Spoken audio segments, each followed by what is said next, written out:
Is the tech sector flashing a massive warning sign, or are we looking at the ultimate buy the dip opportunity of the year? Right now, the iShares Expanded Tech Software ETF, tokenized by Ondo, ticker IGVon, is sitting at $88.68. It is up about 1.25% over the last 24 hours. But the broader picture tells a completely different story.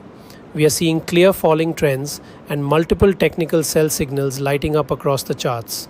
Yet, a growing group of contrarian traders are loudly insisting this asset is severely undervalued. Are they brilliant, or are they walking right into a value trap? Let us unpack exactly what this asset is, because it represents a fascinating bridge in modern finance. IGVon is a tokenized version of the massive iShares software ETF. This means it tracks a basket of the most dominant software and tech companies in the world, but it does so natively on the blockchain through Ondo Finance. It is in sharp focus right now because tech software has been the engine of the entire market's growth, but sudden institutional shifting has left it vulnerable.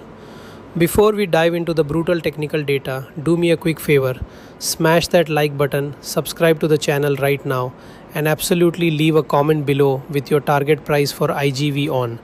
It really helps the algorithm. When you look at the technical analysis, the immediate trend direction is undeniably heavy. We have broken below key moving averages, and the short-term momentum is firmly in the hands of the bears.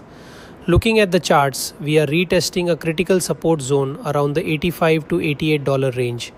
If this level snaps, the next major structural safety net is a long way down. On the flip side, overhead resistance is stacking up heavily near the $95 mark. Relative strength index indicators show we are approaching oversold territory, which explains today's tiny bounce. But short-term weakness still dominates the macro structure. The institutional ratings and signals reflect this exact anxiety. Wall Street analysts and algorithmic signals are currently flashing a mix of sell and strong sell ratings for the immediate term. The negative signals stem from decelerating corporate software spending and broader macroeconomic tightening. The short-term outlook remains highly defensive, with major capital pools moving out of high multiplier software tokens and into safer cash-flowing legacy assets. This brings us to the ultimate debate. Is IGVon truly undervalued, or is it a classic bear trap? The bullish crowd argues that software companies have irreplaceable monopolies, high margins, and that getting them at a discount on-chain is a gift. But the trap argument is simple. Just because an asset has dropped 20% does not mean it cannot drop another 20%. When a trend is structurally broken, buying the initial flush often results in catching a falling knife. The downside risks here are amplified by the unique nature of tokenized assets. You are dealing with standard market volatility combined with the 24/7 trading environment of crypto. Retail traders frequently get trapped here because they see a famous tech ETF name, notice a one-day green candle, and FOMO in without realizing that institutional sell programs are still actively unloading millions of dollars of volume above them.